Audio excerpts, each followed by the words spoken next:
السلام علیکم ورحمۃ اللہ وبرکاتہ۔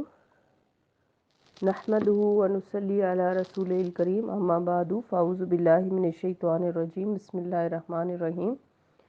رب اشرح لی صدری ویسر لی امری واحلل عقدۃ من لسانی یفقہوا قولی، ربنا زدنا علما اللہم فقہنا فی الدین۔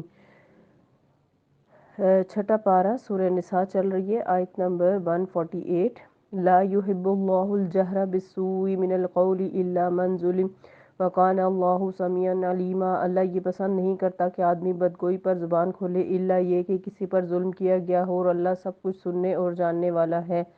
مظلوم ہونے کی صورت میں اگرچہ تم کو برا بھلا کہنے کا حق ہے، لیکن اگر تم ظاہر و باطن میں بھلائی ہی کیے جاؤ یا کم از کم برائی سے درگزر کرو تو اللہ کی صفت بھی یہی ہے کہ وہ بڑا معاف کرنے والا، حالانکہ سزا دینے پر پوری قدرت رکھتا ہے۔ تو ہر انسان کے اندر کوئی نہ کوئی خامی، کمی، کوتاہی، غلطی پائی جاتی ہے۔ جب ہمیں کسی کے اندر کوئی غلطی نظر آئے تو اللہ تعالیٰ کو یہ بات پسند نہیں کہ ہم اس کی غلطی کو اچھالیں، اسے بدنام کریں اور ہر مجلس میں اس کی برائیوں کا پر تبصرے کریں۔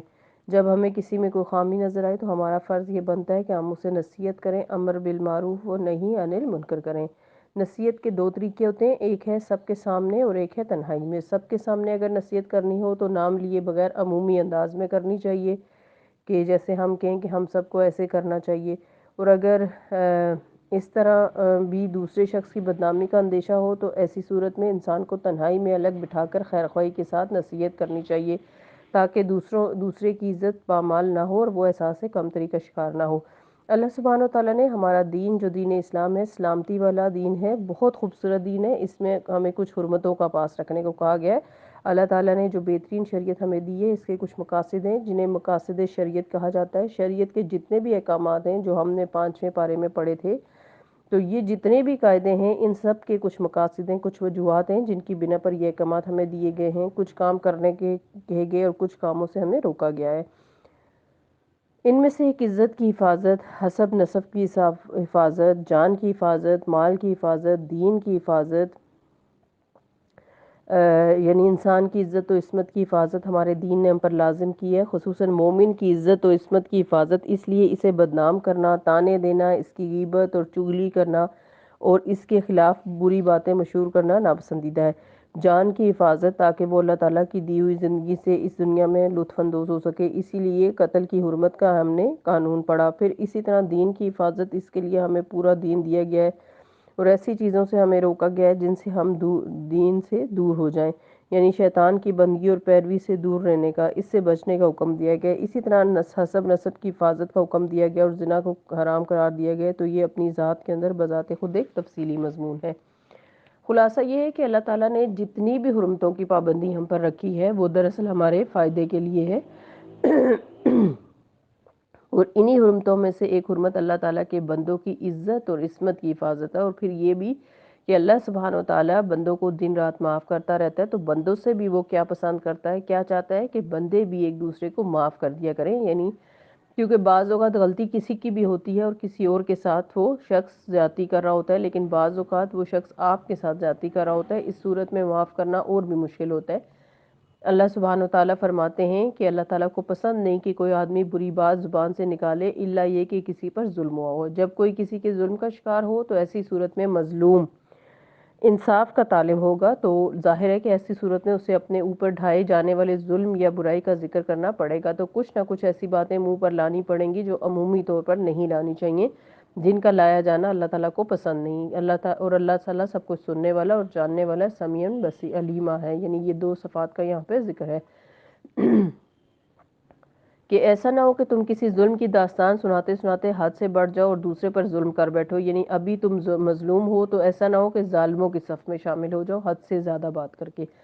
اسی طرح اللہ تعالیٰ کو سب علم ہے، اللہ تعالیٰ سارے حالات واقعات کو خوب جانتا ہے، تم پر جو گزرے اور جو تمہارے مخالف پر گزرے، اس لیے تم اگر زبان کھولو تو سوچ سمجھ کر کھولنا، ایسی بات نہیں کرنی جس سے لینے کے دینے پڑ جائیں۔ پھر فرمایا ان تبدو خیرن او تخفوہ، ہاں تم نیکی کو ظاہر کرو یا اس کو چھپاؤ، او تعفو عن سوء، یا تم برائی سے درگزر کرو، بے شک اللہ تعالیٰ، اللہ کی یہ کیا صفت ہے کہ عفون قدیرہ ہے، وہ معاف کرتا ہے، قدرت رکھنے والا ہے۔ یعنی تم تو انتقام لینے پر قادر بھی نہیں ہو تو بھی تمہارے لیے اچھا ہے کہ معاف کر دو، لیکن اللہ سبحانہ وتعالیٰ تو پوری طرح بدلہ لے سکتا ہے، اس کے باوجود معاف کر دیتا ہے۔ وہ بندے کے لیے بھی کیا پسند کرتا ہے کہ انسان جس سے انتقام لے سکتا ہو اس کو معاف کر دے۔ ہمیں اللہ تعالیٰ کا قرب حاصل کرنا ہے، اور قرب حاصل کرنے کے لیے ضروری ہے کہ ہم اللہ تعالیٰ کے بندوں کو معاف کریں اور ان کی غلطیوں کو چھپائیں۔ بخاری اور مسلم کی حدیث میں آتا ہے کہ جو کسی مسلمان کی پردہ پوشی کرے گا اللہ تعالیٰ اس کی پردہ پوشی فرمائے گا۔ ایک اور حدیث ہے سید ترغیب و ترہیب کی، رسول اللہ صلی اللہ علیہ وسلم نے فرمایا مظلوم کی بددعا سے بچو کیونکہ وہ بادلوں پر اٹھائی جاتی ہے۔ اللہ تعالیٰ فرماتا ہے مجھے میری عزت و جلال کی قسم میں ضرور تمہاری مدد کروں گا اگرچہ تھوڑی دیر بعد ہی کروں۔ تو دونوں طرف کے امور آپ کے سامنے ہیں، اب آپ خود سوچ لیں کہ آپ کو کون سی راہ اختیار کرنی ہے۔ پھر فرمایا ان الذین یکفرون باللہ ورسلہ ویریدون ان یفرقوا بین اللہ ورسلہ ویقولون نؤمن ببعض ونکفر ببعض ویریدون ان یتخذوا بین ذلک سبیلا، جو لوگ اللہ اور اس کے رسولوں سے کفر کرتے ہیں اور چاہتے ہیں کہ اللہ اور اس کے رسولوں کے درمیان تفریق کریں، ان کے مراتب میں فرق ہے، اور کہتے ہیں کہ ہم کسی کو مانیں گے اور کسی کو نہیں مانیں گے، اور کفر و ایمان کے بیچ میں ایک راہ نکالنے کا ارادہ رکھتے ہیں، وہ سب پکے کافر ہیں۔ یعنی پیغمبروں میں سے کسی ایک پیغمبر کا انکار گویا سارے پیغمبروں کا انکار ہے، اور یہ کفر ہے، وہ سب پکے کافر ہیں۔ اور ایسے کافروں کے لیے ہم نے وہ سزا مہیا کر رکھی ہے جو انہیں ذلیل و خوار کر دینے والی ہوگی، بخلاف اس کے جو لوگ اللہ اور اس کے رسولوں کو مانیں اور ان کے درمیان تفریق نہ کریں، یعنی تمام رسولوں کو مانیں اور ان کے مراتب اور درجات کو اوپر نیچے نہ کریں، انہیں ہم ضرور ان کے اجر زیادہ عطا فرمائیں گے۔ تو جہاں کفر کرنے پر شامت آنے والی ہے وہاں ایمان لانا باعث اجر ہے، اور اللہ بڑا درگزر فرمانے والا اور رحم فرمانے والا ہے۔ دو اور صفات آئی ہیں غفور الرحیمہ، تو اللہ تعالیٰ کو پہچانے بغیر اللہ کے کلام کو سمجھنا بھی ممکن نہیں ہے، اس لیے الاسماء الحسنی پر خوب خوب غور کرتے چلے جائیے۔ تو یہاں جو خاص بات بتائی گئی ہے وہ یہ ہے کہ انبیاء میں تفریق نہ کرنا باعث اجر ہے۔ ابو سعید خدری رضی اللہ عنہ کہتے ہیں کہ ایک یہودی نے موسیٰ علیہ السلام کا ذکر کیا، گویا کہ اس نے انہیں ہمارے نبی صلی اللہ علیہ وسلم پر فضیلت دی، تو ایک انصاری نے اس کو تھپڑ مار دیا۔ یہودی نبی صلی اللہ علیہ وسلم کے پاس شکایت لے کر آیا تو نبی صلی اللہ علیہ وسلم نے فرمایا انبیاء کو ایک دوسرے پر فضیلت اور ترجیح مت دیا کرو، میں پہلا ہوں گا جس سے زمین پھاڑی جائے گی، میں دیکھوں گا موسیٰ علیہ السلام عرش کے پایوں میں سے ایک پایا پکڑے ہوئے ہیں، مجھے نہیں معلوم کہ وہ پہلی طور پر بے ہوشی کے بدلے اٹھائے گئے یا میرے بعد اٹھائے گئے۔ یعنی آپ صلی اللہ علیہ وسلم نے فوراً موسیٰ علیہ السلام کی ایسی خوبی کا ذکر کیا جس کی وجہ سے اس یہودی کا دل بھی اچھا ہو جائے، اور ہم سب کے لیے بھی ایک نصیحت کہ ان جھگڑوں میں پڑنے کی ضرورت نہیں کہ کس کا مقام کیا ہے، یہ اللہ تعالیٰ نے خود متعین کر دیا ہے۔ کیونکہ سورہ بقرہ میں ہم نے پڑھا تھا تِلْکَ الرُّسُلُ فَضَّلْنَا بَعْضُهُمْ عَلَىٰ بَعْضٍ، مراتب میں فرق تو ہے لیکن ہمیں ان مراتب کا ذکر کرتے رہنے میں کچھ فائدہ نہیں۔ لیکن آج ہم دیکھتے ہیں کہ جب نبی صلی اللہ علیہ وسلم کا ذکر ہوتا ہے تو عموماً لوگوں کی صرف یہی کوشش ہوتی ہے کہ آپ صلی اللہ علیہ وسلم کی فضیلت سارے انبیاء پر ثابت کر دیں، جو کہ پہلے ہی آلریڈی سے ثابت شدہ ہے، اور اس سے آگے نہیں بڑھتے کہ ہم بھی کچھ کریں تاکہ ہمارے بھی کچھ درجات بڑھیں، تو اس لیے اس قاعدے کو سامنے رکھنا ضروری ہے۔ پھر فرمایا آیت نمبر 153 یسألوک اہل الکتاب ان تنزل علیہم کتابا من السماء فقد سألوا موسیٰ اکبر من ذلک فقالوا ارنا اللہ جہرا، یہ اہل کتاب اگر تم میں سے مطالبہ کر رہے ہیں کہ تم آسمان سے کوئی تحریر ان سے نازل کرواؤ، تو ان سے پہلے بڑھ چڑھ کر مجرمانہ مطالبے یہ موسیٰ علیہ السلام سے کر چکے۔ اس سے تو انہوں نے کہا تھا کہ ہمیں اللہ اعلانیہ دکھا دو، اور اسی سرکشی کی وجہ سے یکایک ان پر بجلی ٹوٹ پڑی، پھر انہوں نے بچڑے کو اپنا معبود بنا لیا، حالانکہ یہ کھلی کھلی نشانیاں دیکھ چکے تھے۔ اس پر بھی ہم نے ان سے درگزر کیا، ہم نے موسیٰ علیہ السلام کو صریح فرمان عطا کیا اور ان لوگوں پر طور کو اٹھا کر ان سے اس فرمان کی اطاعت کا عہد لیا۔ ہم نے انہیں حکم دیا کہ دروازے میں سجدہ ریز ہوتے ہوئے داخل ہو، ہم نے ان سے کہا کہ سبت کا قانون نہ توڑو، اور اس پر ان سے پختہ عہد لیا۔ آخرکار ان کی عہد شکنی کی وجہ سے اور اس وجہ سے کہ انہوں نے اللہ کی آیات کو جھٹلایا اور متعدد پیغمبروں کو ناحق قتل کیا، یہاں تک کہا کہ ہمارے دل غلافوں میں محفوظ ہیں، حالانکہ در حقیقت ان کی باطل پرستی کے سبب اللہ نے ان کے دلوں پر ٹھپا لگا دیا ہے، اور اسی وجہ سے یہ بہت کم ایمان لاتے ہیں۔ وَبِكُفْرِهِمْ وَقَوْلِهِمْ عَلَىٰ مَرْيَمَ بُهْتَانًا عَظِيمًا، پھر اپنے کفر میں اتنے بڑے کہ مریم علیہ السلام پر سخت بہتان لگا دیا، یعنی نعوذ باللہ انہیں بد کردار قرار دیا۔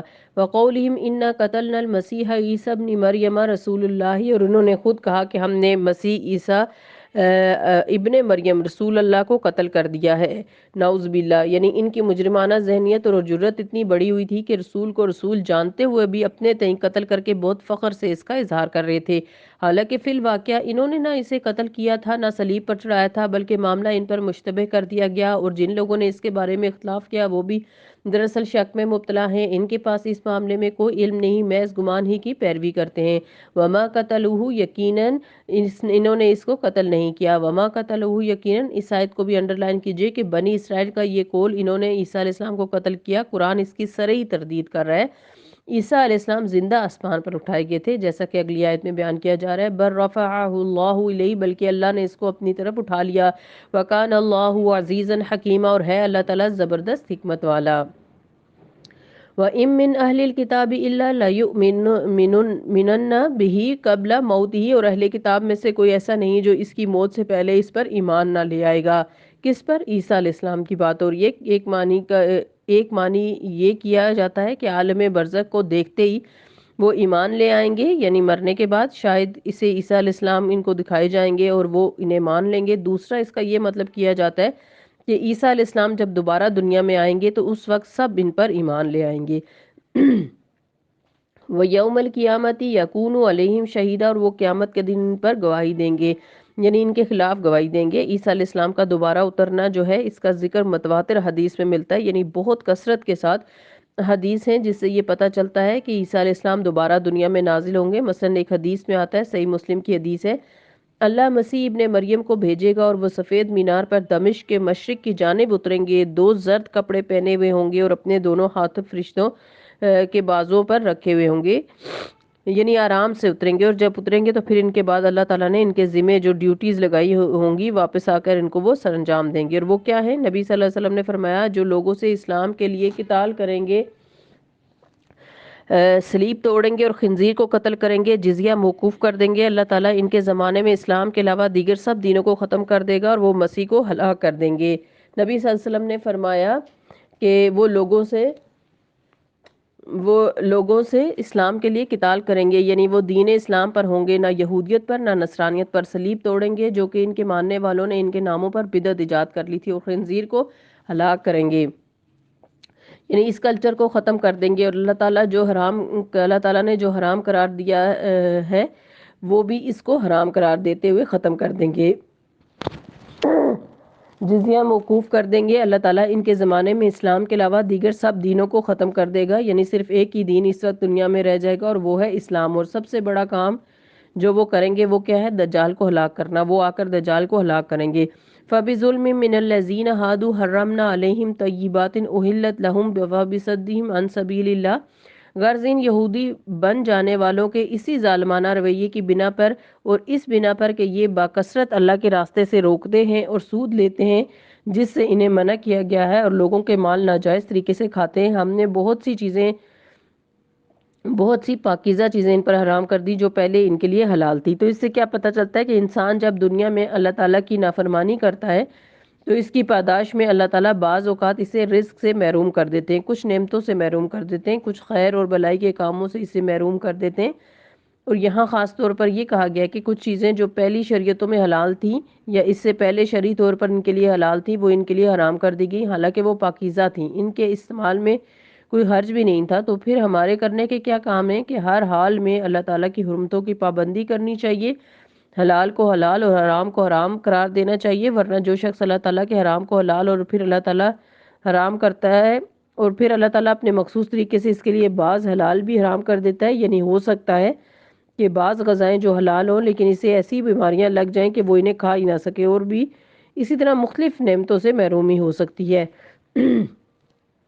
تو قاعدہ کیا ہے کہ حرمتوں کی پاسداری ہے، حرمتوں کی پاسداری جیسے لا یحب اللہ الجہر بالسوء میں انسانی عزت و عصمت کی حفاظت کی بات سکھائی گئی، انسانی عزت کی حرمت کو باقاعدہ طور پر ممنوع قرار دیا گیا ہے اور اس کی پاسداری کرو۔ اسی طرح یہاں پر بلا واسطہ یعنی انڈائریکٹلی ہمیں یہ سکھایا جا رہا ہے کہ تم اہل کتاب کی طرح حرام چیزوں کو اپنے لیے حلال مت کرنا ورنہ اللہ تعالیٰ دنیا میں بھی سزا دیں گے۔ وَآتَدْنَا لِلْكَافِرِينَ مِنْهُمْ عَذَابًا أَلِيمًا، اور ان میں سے جو لوگ کافر ہیں ان کے لیے ہم نے دردناک عذاب تیار کر رکھا ہے۔ مگر ان میں سے جو لوگ پختہ علم رکھنے والے اور ایماندار ہیں وہ سب اس تعلیم پر ایمان لاتے ہیں جو تمہاری طرف نازل کی گئی اور جو تم سے پہلے نازل کی گئی۔ اس طرح ایمان لانے والوں، نماز اور زکوٰۃ کی پابندی کرنے والوں اور اللہ اور روز آخرت پر سچا عقیدہ رکھنے والوں کو ہم ضرور اجر عظیم عطا کریں گے۔ پیچھے بتا دیا گیا کہ سزا کس کو دیتے ہیں اور پھر دوسری آیت میں بتا دیا گیا کہ جزا کس کو ملتی ہے۔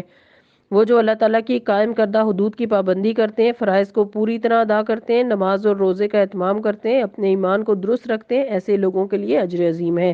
آیت نمبر 163، اِنَّا أَوْحَيْنَا إِلَيْكَ كَمَا أَوْحَيْنَا إِلَىٰ نُوحٍ وَالنَّبِيِّينَ مِن بَعْدِهِ، اے محمد صلی اللہ علیہ وسلم ہم نے آپ کی طرف اسی طرح وہی بھیجی ہے جس طرح نوح اور اس کے بعد کے پیغمبروں کی طرف بھیجی ہم نے۔ ابراہیم، اسماعیل، اسحاق، یعقوب اور اولاد یعقوب، عیسیٰ، ایوب، یونس، ہارون اور سلیمان علیہ السلام کی طرف وہی بھیجی ہے۔ ہم نے داؤد علیہ السلام کو بھی زبور عطا کی ہے۔ وَرُسُلًا قَدْ قَصَصْنَا عَلَيْكَ مِن قَبْلُ وَرُسُلًا لَمْ نَقْصُصْ عَلَيْكَ وَكَلَّمَ اللَّهُ مُوسَىٰ تَكْلِيمًا، اور ہم نے ان رسولوں پر بھی وہی نازل کی جن کا ذکر ہم سے پہلے آپ سے اس سے پہلے آپ صلی اللہ علیہ وسلم سے کر چکے، اور ان رسولوں کا بھی کہ جن کا ذکر آپ سے نہیں کیا۔ ہم نے موسیٰ علیہ السلام سے اس طرح گفتگو کی جس طرح گفتگو کی جاتی ہے۔ مختلف پیغمبروں کے خصائل یہاں بتائے جا رہے ہیں، خصوصیات بتائی جا رہی ہیں۔ یہ سارے رسول خوشخبری دینے والے اور ڈرانے والے بنا کر بھیجے گئے تھے، یعنی ایک مشترکہ ذمہ داری جو سارے رسولوں کو دی گئی وہ بتائی جا رہی ہے تاکہ انہیں مبعوث کر دینے کے بعد لوگوں کے پاس اللہ کے مقابلے میں کوئی حجت نہ رہے، اور اللہ بہرحال غالب رہنے والا اور حکیم و دانا ہے۔ وَكَانَ اللَّهُ عَزِيزًا حَكِيمًا، پھر اللہ تعالیٰ کی دو صفات کا ذکر آ رہا ہے۔ لیکن اللہ یشہد بما انزل الیک انزلہ بعلمہ، لوگ نہیں مانتے تو نہ مانے، مگر اللہ گواہی دیتا ہے کہ جو کچھ اس نے تم پر نازل کیا ہے اپنے علم سے نازل کیا ہے، یعنی جو کچھ محمد صلی اللہ علیہ وسلم پر نازل کیا گیا یہ اللہ تعالیٰ کے علم سے نازل ہوا ہے، اس لیے ہمیں اس پر پوری طرح ایمان رکھنا چاہیے، شرح صدر کے ساتھ اسے قبول کرنا چاہیے، اور کسی بھی حکم کو قبول کرنے میں کسی قسم کا تردد نہیں ہونا چاہیے، کیونکہ یہ کتاب اللہ تعالیٰ کے علم کے ساتھ اتری ہے۔ دنیا کی کتابیں کس کے علم پر مبنی ہوتی ہیں؟ انسانوں کے علم پر، لیکن اس کتابوں کو پڑھ کر ہم ان پر کیسے ایمان لاتے ہیں، کس طرح اس علم کو حفظ کرتے ہیں اور یاد رکھنے کی کوشش کرتے ہیں تاکہ ہمیں کچھ نمبر مل سکیں، پھر کس طرح ہم اسے دوسروں تک بھی پہنچاتے ہیں اور کتنے اہتمام کے ساتھ ان حوالہ جات کو کوٹ کرتے ہیں، ذکر کرتے ہیں کہ فلاں ریسرچر نے یہ کہا، فلاں آتھر نے یہ کہا، فلاں شخصیت نے ایسا اور ایسا فرمایا، اور ہو سکتا ہے کہ اس کا فرمایا ہوا غلط بھی ہو، لیکن ہم ان کوٹیشنز کو زیادہ اہم قرار دیتے ہیں بنسبت اس کے کہ جو اللہ سبحانہ وتعالیٰ نے اپنی کتاب میں فرمایا، جو کہ اللہ تعالیٰ کے علم پر مبنی ہے۔ ہمارے لیے کیا ضروری ہے کہ ہم یعنی اس پر پورے اطمینان کے ساتھ ایمان رکھیں، پوری خوشی اور دل کے اطمینان اور شرح صدر کے ساتھ، اس میں کوئی بھی بات ایسی نہیں جو ہمارے لیے نقصان دہ ہو۔ جب یہ یقین ہمارے اندر اتر آئے گا تو پھر اللہ تعالیٰ کے کسی بھی حکم پر عمل کرتے ہوئے کوئی مشکل نظر نہیں آئے گی، مشکل محسوس نہیں ہوگی، خوشی سے ہم کریں گے، اور اس پر ملائکہ بھی گواہ ہیں، اگرچہ اللہ کا گواہ ہونا بالکل کفایت کرتا ہے، یعنی اس بات پر ملائکہ بھی گواہی دیتے ہیں کہ اللہ خود بھی گواہ ہے۔ جو لوگ اسے ماننے سے خود انکار کرتے ہیں اور دوسروں کو اللہ کے راستے سے روکتے ہیں وہ یقیناً گمراہی میں حق سے بہت دور نکل گئے۔ اس طرح جن لوگوں نے کفر و بغاوت کا طریقہ اختیار کیا اور ظلم و ستم پر اتر آئے، اللہ انہیں ہرگز معاف نہ کرے گا، کیونکہ اللہ نے ظلم کو حرام قرار دیا ہے، وہ اور انہیں جہنم کے علاوہ کوئی اور راستہ نہ دکھائے گا جس میں وہ ہمیشہ رہیں گے۔ اللہ کے لیے یہ کوئی مشکل کام نہیں، اس لیے انسان کو ظلم و ستم سے بچنا چاہیے۔ یا ایھا الناس قد جاءکم الرسول بالحق من ربکم فآمنوا خیرا لکم، لوگو یہ رسول تمہارے پاس تمہارے رب کی طرف سے حق لے کر آ گیا ہے تو ایمان لے آؤ۔ ایمان لے آؤ یعنی اللہ کی کتاب کے بعد کس چیز پر ایمان لانا ضروری ہے؟ وہ جو محمد صلی اللہ علیہ وسلم پیش کرتے ہیں، خواہ وہ قرآن مجید کے اندر ہو یا اس کے علاوہ، وہ سب حق ہے، یعنی قرآن بھی حق ہے اور حدیث بھی، یہی تمہارے لیے بہتر ہے۔ اور اگر انکار کرتے ہو تو جان لو کہ آسمان اور زمین میں جو کچھ ہے سب اللہ کا ہے، اور اللہ علیم بھی ہے اور حکیم بھی ہے۔ وَقَانَ اللَّهُ عَلِيمًا حَكِيمًا، نوٹ کر رہے ہیں نا آپ کہ اللہ تعالیٰ کی ساری صفات جو دو پیئرز کی صورت میں آ رہی ہیں اور بہت ہی خوبصورت کمبینیشن ہے، تو ایمان والوں پر اللہ تعالیٰ کا کیا حق ہے پھر کہ وہ اللہ تعالیٰ کی ساری باتیں مان لیں تاکہ اللہ سبحانہ وتعالیٰ بھی ان کی بات کو مان لیں، اور وہ کیا ہے کہ اے اللہ ہمیں آگ سے بچانا، جنت میں داخل کرنا، تو پہلے آپ کو ماننا ہوگا پھر آپ کی مانی جائے گی۔ پھر فرمایا یا اہل الکتاب لا تغلوا فی دینکم ولا تقولوا علی اللہ الا الحق انما المسیح عیسی ابن مریم رسول اللہ وکلمتہ۔ غلو کیا ہے؟ افراط اور مبالغہ کو، کسی چیز کو اس کی اصل جگہ سے ہٹا کر اسے اونچی جگہ پر لے جانا، کسی چیز کو اس کے اصل مقام پر نہ رکھنا، مثلا پیغمبروں کو کس کا مقام دے دینا؟ اللہ کا، الہ کا مقام دے دینا، نعوذ باللہ، اور اولیاء اللہ کو پیغمبروں جیسا مقام دے دینا، اور بعض اوقات ان سے بھی آگے بڑھا دینا۔ تو اصل ہمارا دین کیا ہے؟ اعتدال کا دین ہے کہ ہم ہر چیز کو اس کی اصل جگہ پر رکھیں، یہی ہمارے دین کا تقاضا ہے۔ لیکن جب کوئی انسان اصل دین سے ہٹ جاتا ہے تو وہ دو میں سے ایک مشکل میں گر جاتا ہے، یا افراط کرتا ہے یا تفرید کرتا ہے۔ افراد کا مطلب ہوتا ہے کسی چیز کو اس کی حد سے آگے کر دینا، اور تفرید کا مطلب ہوتا ہے اس کے حق میں کمی کر دینا۔ تو یہ دونوں چیزیں غلط ہیں۔ کسی بھی چیز کے اندر خوبصورتی اس وقت پیدا ہوتی ہے جب اسے اس کی اصل جگہ پر رکھا جائے۔ اگر اس کو وہاں سے ہٹا دیا جائے، اس کو اوپر یا نیچے کر دیا جائے، تو اس کا حسن، اس کی جو ویزیبلٹی ہے، اس کی افادیت ختم ہو کر رہ جاتی ہے۔ دین کے معاملے میں بھی یہی بات ہے۔ یہود نے کیا کیا تھا؟ پیغمبروں کو قتل کیا۔ نصارہ نے کیا کیا؟ عیسیٰ ابن مریم کو الہ قرار دے دیا، اللہ کا بیٹا قرار دیا۔ اس چیز سے منع کیا جا رہا ہے۔ اللہ تعالیٰ فرما رہے ہیں یا اہل الکتاب لا تغلوا فی دینکم ولا تقولوا علی اللہ الا الحق۔ اہل کتاب اپنے دین میں غلو نہ کرو اور اللہ کی طرف حق کے سوا کوئی بات منسوب نہ کرو۔ مسیح عیسیٰ ابن مریم اس کے سوا کچھ نہ تھے کہ اللہ کے ایک رسول اور ایک فرمان۔ اللہ نے انہیں کلمہ کن کے ساتھ ذریعے پیدا کیا، جو اللہ نے مریم علیہ السلام کی طرف بھیجا، اور ایک روح تھی جو اللہ کی طرف سے، جس نے مریم کے رحم میں بچے کی شکل اختیار کی۔ پس تم اللہ اور اس کے رسولوں پر ایمان لاؤ، ولا تقولوا ثلاثہ، اور مت کہو کہ تین ہیں، انتہوا، باز آ جاؤ، خیر لکم، یہ تمہارے حق میں زیادہ بہتر ہے۔ اللہ سبحانہ وتعالیٰ کو اصل مقام پر رکھو، الوہیت کے مقام پر، الہ ہونے کے مقام پر، اور عیسیٰ ابن مریم کو رسالت کے مقام پر رکھو۔ انما اللہ الہ واحد، اللہ تو بس ایک ہی الہ ہے، سبحانہ، وہ تو پاک ہے، ان یکون لہ ولد، کہ اس کی کوئی اولاد ہو، اس کا کوئی بیٹا ہو، لہ ما فی السماوات و ما فی الارض، اسی کے لیے ہے جو کچھ آسمانوں میں ہے اور جو کچھ زمین میں ہے، وکفی باللہ وکیلا، اور کافی ہے اللہ کا کارساز ہونا، کفالت اور خبرگیری کرنا۔ لن یستنکف المسیح ان یکون عبدا للہ والملائکۃ المقربون۔ مسیح علیہ السلام نے اس بات کو کبھی عار نہیں سمجھا کہ وہ اللہ کا ایک بندہ ہو، اور نہ مقرب ترین فرشتے اس کو اپنے لیے عار سمجھتے ہیں۔ یعنی فرشتے اور عیسیٰ اللہ تعالیٰ کی عبادت کو عار نہیں سمجھتے، یعنی اللہ تعالیٰ کے قریب ترین ہونے کے باوجود انہوں نے کبھی اپنے آپ کو اللہ تعالیٰ کے مقام پر نہیں رکھا۔ قریب ہونا اپنی جگہ ایک عزت کا بات ہے، لیکن کسی کی جگہ لے لینا یہ کوئی عزت کی بات نہیں ہوتی۔ اگر کوئی اللہ کی بندگی کو اپنے لیے عار سمجھتا ہے اور تکبر کرتا ہے، تو ایک ایسا وقت آئے گا جب اللہ سب کو گھیر کر اپنے سامنے حاضر کرے گا۔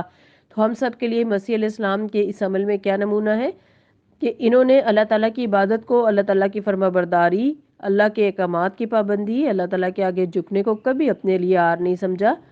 تو سوچئے اور غور کیجئے کہ آپ کی زندگی میں وہ کون سے احکامات ہیں جن پر عمل کرنا ابھی تک آپ کے لیے باعث عار ہے، آپ کو اس میں جھجک ہوتی ہے، یا آپ اپنی شان کے خلاف سمجھتے ہیں۔ اور یہ اس وقت ہوتا ہے جب انسان اللہ تعالیٰ کی نسبت لوگوں سے زیادہ ڈرتا ہے۔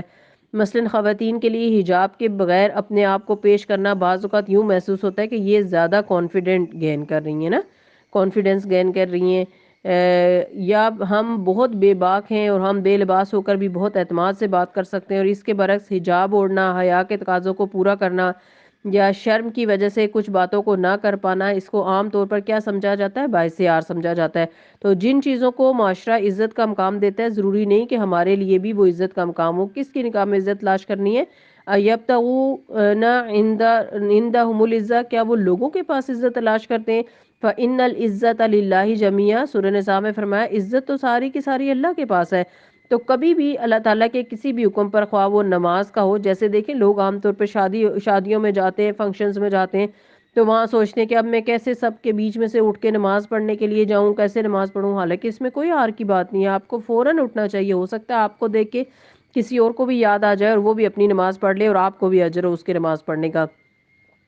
اسی طرح زکوٰۃ کا ہو، حجاب کا ہو، یا اپنی حیا کو قائم رکھنے کا، اس میں عار محسوس نہیں کرنی چاہیے، ورنہ اگر اللہ تعالیٰ کی نافرمانی زندگی نافرمانی میں زندگی گزری تو قیامت کے دن کیا ہوگا؟ اللہ تعالیٰ سب کو گھیر کر اپنے سامنے لا کھڑا کرے گا۔ اس وقت وہ لوگ جنہوں نے ایمان لا کر نیک طرز عمل اختیار کیا ہے اپنے اجر پورے کے پورے پائیں گے، اور اللہ اپنے فضل سے انہیں مزید اجر عطا فرمائے گا۔ جن لوگوں نے بندگی کو عار سمجھا اور تکبر کیا، اللہ تعالیٰ انہیں دردناک سزا دے گا۔ اور اللہ کے سوا جن جن کی سرپرستی اور مدد پر وہ بھروسہ رکھتے ہیں، ان میں سے کسی کو بھی وہ وہاں نہ پائیں گے۔ یعنی دنیا میں اگر انہوں نے اپنی نجات کے لیے کچھ لوگوں کو، کچھ بزرگوں کو یا کچھ چیزوں کو تھاما ہوا ہے تو وہ وہاں بھی ان کے کچھ کام آ جائیں گے، تو وہاں نہ دنیاوی چیزیں اور نہ دین کے نام پر اختیار کی ہوئی کوئی بھی تبرک والی یا قابلیت والی چیزیں ان کے کام نہیں آئیں گی۔ وہاں اللہ تعالیٰ کے سامنے بڑے بڑے نیک بزرگ اور اولیاء اور پیغمبر اللہ یہ سارے کے سارے عاجز بندوں کی حیثیت میں پیش ہوں گے۔ تو اس لیے بہت ضروری ہے کہ انسان کبھی بھی اللہ تعالیٰ کی اطاعت میں کوتاہی نہ کرے، کمی نہ کرے، اس کو اپنے لیے کم نہ سمجھے۔ یا ایھا الناس قد جاءکم برہان من ربکم، اے لوگو تمہارے رب کی طرف سے تمہارے پاس روشن دلیل آ گئی، یعنی قرآن پاک کو کہا جا رہا ہے۔ وَأَنزَلْنَا عَلَيْكُمْ نُورًا مُبِينًا، اور ہم نے تمہاری طرف ایسی روشنی نازل کی جو تمہیں صاف صاف راستہ دکھانے والی ہے۔ تو اللہ سبحانہ وتعالیٰ نے ہمارے لیے ہمارے پاس ہدایت اور روشنی دینے والی کتاب بھیجی۔ کون سی کتاب کا ذکر ہے؟ پھر دہرا لیجیے، قرآن پاک۔ رسول اللہ صلی اللہ علیہ وسلم نے فرمایا، صحیح مسلم کی حدیث ہے، آگاہ رہو اے لوگو، بے شک میں ایک انسان ہوں، قریب ہے میرے رب کا بھیجا ہوا میرے پاس آئے تو میں اسے قبول کر لوں، اور میں تم میں دو بھاری چیزیں چھوڑے جا رہا ہوں۔ ان دونوں میں سے پہلی اللہ کی کتاب جس میں ہدایت اور نور ہے، تو تم اللہ کی اس کتاب کو پکڑے رکھو اور اس کے ساتھ مضبوطی سے جڑے رہو۔ اور آپ صلی اللہ علیہ وسلم نے اللہ کی کتاب پر بہت زور دیا اور اس کی خوب رغبت دلائی۔ پھر آپ صلی اللہ علیہ وسلم نے فرمایا، دوسری چیز میرے اہل بیت ہیں، میں تم لوگوں کو اپنے اہل بیت کے بارے میں اللہ کی یاد دلاتا ہوں۔ میں تم لوگوں کو اپنے اہل بیت کے بارے میں اللہ کی یاد دلاتا ہوں میں تم لوگوں کو اپنے اہل بیت کے بارے میں اللہ کی یاد دلاتا ہوں۔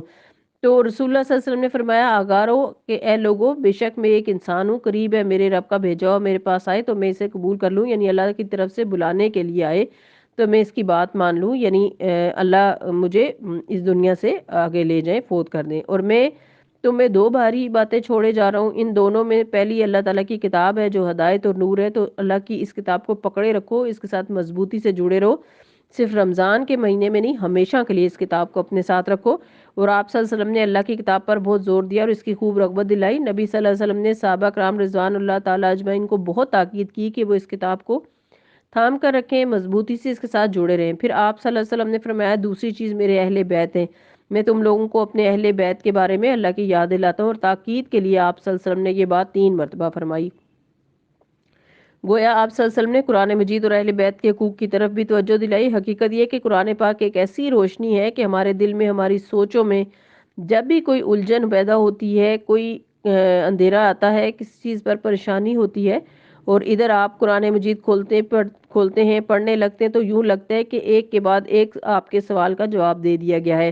بالکل ایسے ہی جیسے جب بجلی جاتی ہے تو کمرے میں مکمل اندھیرا ہو جاتا ہے، تو پھر کیا ہوتا ہے، آپ ٹارچ لیتے ہیں اور جو ہی ایک چھوٹی سی ٹارچ بھی جلاتے ہیں تو کیا ہوتا ہے، کمرے کی ہر چیز صاف نظر آنے لگتی ہے۔ قرآن مجید کی کوئی ایک آیت بعض اوقات آپ کی بڑے سے بڑی الجھن اور ابہام کو دور کر دیتی ہے، آپ کو زندگی کے بہترین فیصلے کرنے میں مدد دیتی ہے۔ تو یہ قرآن برہان ہے، نور ہے، یہ 2 الفاظ اپنے پاس لکھ لیجئے، قرآن برہان اور نور ہے۔ برہان کا اس آیت میں ایک معنی نبی صلی اللہ علیہ وسلم سے بھی کیا گیا ہے، یعنی پھر قرآن اور سنت اس کا معنی بن جاتا ہے۔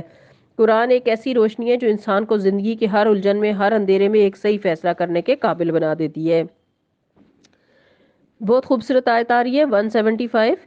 فَأَمَّا الَّذِينَ آمَنُوا بِاللَّهِ وَاعْتَصَمُوا بِهِ، تو جو لوگ ایمان لائے اللہ پر، انہوں نے اس کتاب کو مضبوط پکڑ لیا، تو انہیں کیا ملے گا؟ مال اور دولت کے انبار جو یہیں چھوڑ جانے نہیں، بلکہ فَسَيُدْخِلُهُمْ، پس عنقریب داخل کرے گا ان کو، فی رحمت منہ، اپنی رحمت میں، وفضل، اور زیادہ فضل دے گا، رحمت بھی دے گا، اس سے بھی زائد فضل عطا کرے گا۔ وَيَهْدِهِمْ إِلَيْهِ صِرَاطٍ مُسْتَقِيمًا، اور اپنی طرف آنے کا سیدھا راستہ دکھا دے گا۔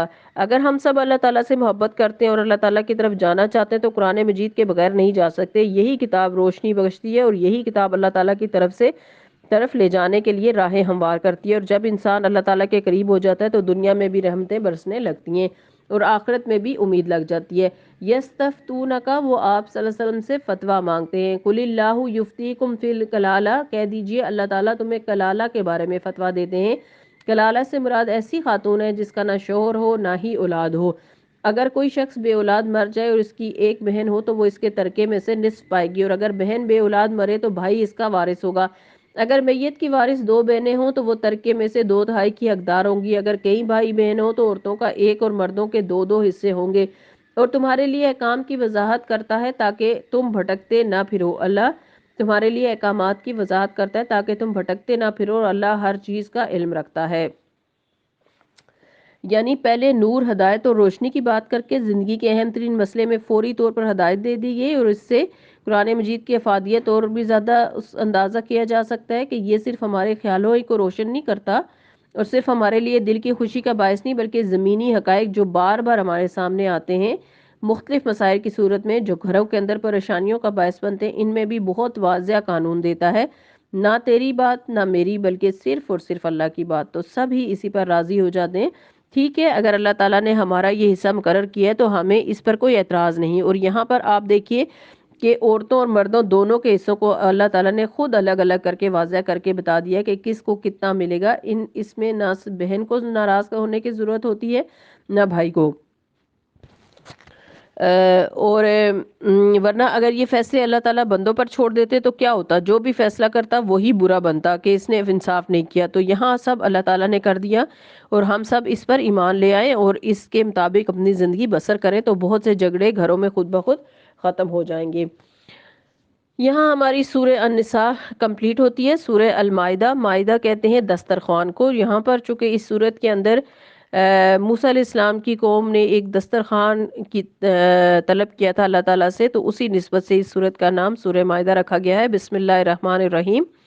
یا ایھا الذین آمنوا اوفوا بالعقود، اے لوگو جو ایمان لائے ہو بندشوں کی پوری پابندی کرو۔ یعنی اللہ تعالیٰ نے جن چیزوں کو تمہارے لیے حلال کیا انہیں حلال سمجھو، اور جنہیں حرام کیا انہیں حرام سمجھو۔ اللہ کے نام پر جو عہد و پیمان تم کرتے ہو انہیں پورا کرو۔ احلت لکم بہیمۃ الانعام، تمہارے لیے مویشی کی قسم کے سب جانور حلال کیے گئے ہیں سوائے ان کے جو آگے چل کر تمہیں بتائے جائیں گے، لیکن احرام کی حالت میں شکار کو اپنے لیے حلال نہ کرو۔ اللہ سبحانہ وتعالیٰ نے بعض عبادات کے موقع پر ہم پر کچھ حرمتیں قائم کی ہیں نا، جن کی پابندی ضروری ہے۔ مثلا نماز کے وقت کیا کچھ حرام کیا گیا ہے؟ بات چیت کرنا، کھانا پینا، ادھر ادھر دیکھنا اور چلنا پھرنا، یہ کچھ پابندیاں ہیں جو نماز کی حالت میں ہم پر لگائی گئی۔ یہ کام عام زندگی میں آسانی سے کیے جا سکتے ہیں اور حرام نہیں، حلال ہے، لیکن نماز کی حالت میں ایسا کرنا درست نہیں، ان سے روکا گیا ہے، حرام ہے۔ اسی طرح حج کے موقع پر کچھ کام جو عام دنوں میں حلال ہیں وہ وہاں پر حرام قرار دیے گئے۔ حالت حرام میں تو ہمیں ان حرمتوں کی پابندی کرنا ہوگی، اور اس میں خاص طور پر حالت احرام میں شکار کرنا منع کر دیا گیا ہے۔ کیوں؟ کس کا فیصلہ ہے یہ؟ اللہ سبحانہ وتعالیٰ کا۔ ان اللہ یحکم ما یرید، بے شک اللہ تعالیٰ جو چاہتا ہے وہ فیصلہ کرتا ہے، یعنی کسی انسان کو کوئی اعتراض نہیں ہونا چاہیے۔ حقیقت یہ ہے کہ اللہ سبحانہ وتعالیٰ ہی الحکم ہے۔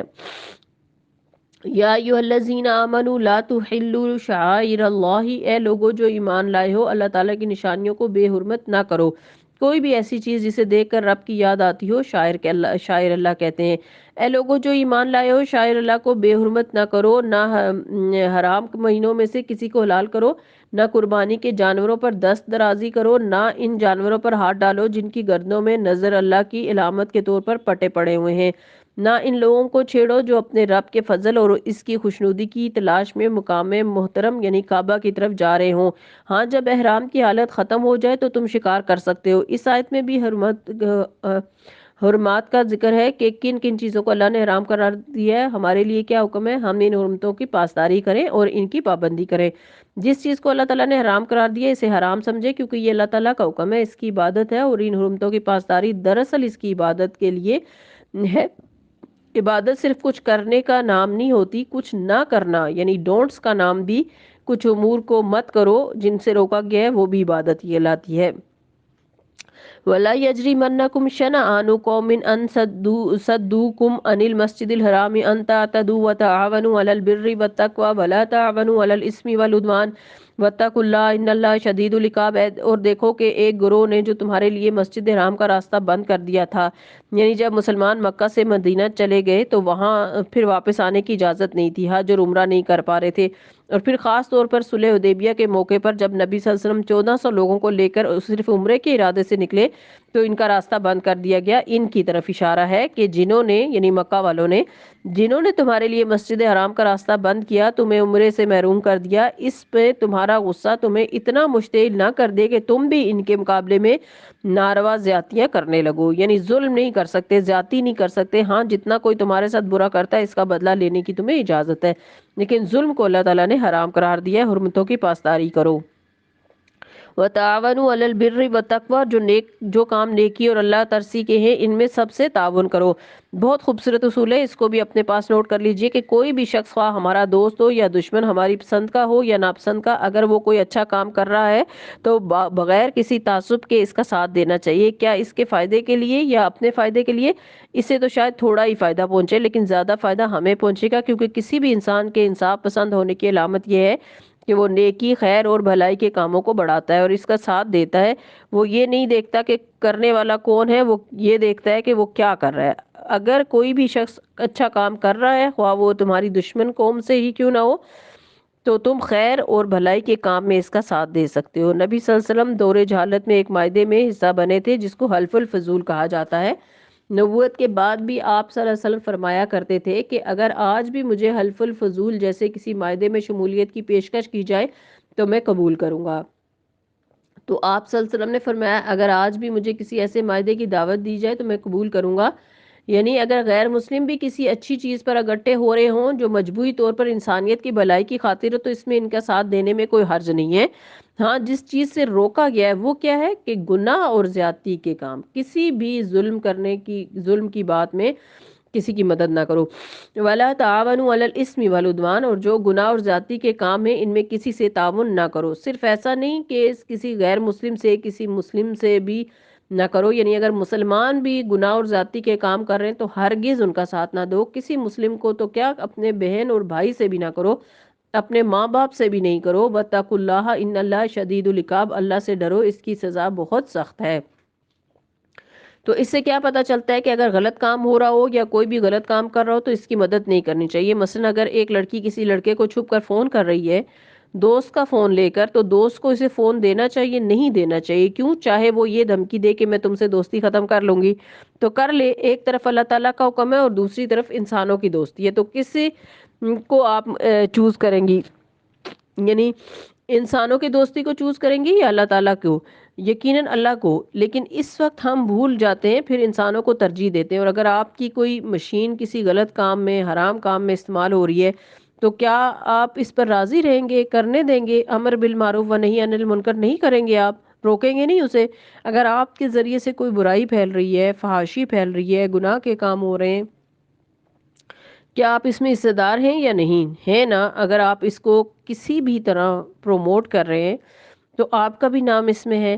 آپ چاہے اس میں ایکٹیولی حصہ لے رہے ہو یا انڈائریکٹلی لے رہے ہو، صرف غلط کام کرنے والوں کی ہی مدد کر رہے ہو، تو کسی بھی شخص سے جو وہ غلط کر رہا ہو، چاہے کوئی چوری کر رہا ہو، تو کیا اس کی مدد کرنی چاہیے کہ تم صرف یہاں کھڑے ہو جاؤ، باہر یہ خیال رکھنا کہ کوئی آ نہ جائے، چوری میں کروں گی، تم پر کوئی الزام نہیں؟ تو آپ کیا کر رہے ہیں؟ اس وقت حرام پر مدد کر رہے ہیں۔ کیا آپ کو اس کی اجازت ہے؟ وَلَا تَعَاوَنُوا عَلَى الْإِثْمِ وَالْعُدْوَانِ، گناہ اور زیادتی کے کاموں میں مدد نہیں کرنی۔ کوئی شخص بدفعلی کر رہا ہو، آپ اس کو چھپا رہے ہیں، اس کا بچاؤ کر رہے ہیں، ہاں کر لو غلط کام جو تم نے کرنے ہیں، میں تمہاری نگہبانی کے لیے کافی ہوں۔ تو کوئی بھی غلط کام، چاہے وہ جھوٹی گواہی ہو، فحاشی کو عام کرنا ہو، کسی بھی قسم کے کوئی بھی گناہ کے کام میں کسی کی مدد کرنی ہو، مثلا بعض اوقات منگنی ہو جاتی ہے، لڑکا لڑکی آپس میں باتیں کرتے ہیں، منگنی قانونی معاہدہ نہیں ہے جس کے بعد شریعت انسان کے لیے سب کچھ حلال کرتی ہے، جب تک نکاح نہ ہو جائے کوئی بھی حد سے بڑی ہوئی بات نہیں کی جا سکتی۔ وَلَا تَعَاوَنُوا عَلَى الْإِثْمِ وَالْعُدْوَانِ، گناہ اور زیادتی کے کاموں میں مدد نہ کرو۔ اس آیت کو آپ ہمیشہ کے لیے ذہن میں رکھیں۔ نبی صلی اللہ علیہ وسلم نے فرمایا میرے بعد کچھ ایسے بھی امراء آئیں گے جو بہت جھوٹ بولیں گے اور ظلم کریں گے، سو جو آدمی ان کے پاس جا کر ان کے جھوٹ کو سچ قرار دے گا اور ظلم پر ان کی مدد کرے گا، اس کا مجھ سے اور میرا اس سے کوئی تعلق نہیں، اور وہ میرے پاس حوض کوثر پر بھی نہیں آ سکے گا۔ یہ مسند احمد کی روایت ہے۔ تو جو ایسے امراء کا ساتھ دیں جو جھوٹ بول رہے ہیں اور جو شخص گناہ پر مسلسل تعاون کرتا ہے، اس پر اللہ تعالیٰ کی مسلسل ناراضگی برستی ہے۔ نبی صلی اللہ علیہ وسلم نے فرمایا جو شخص کسی ناحق مقدمے میں کسی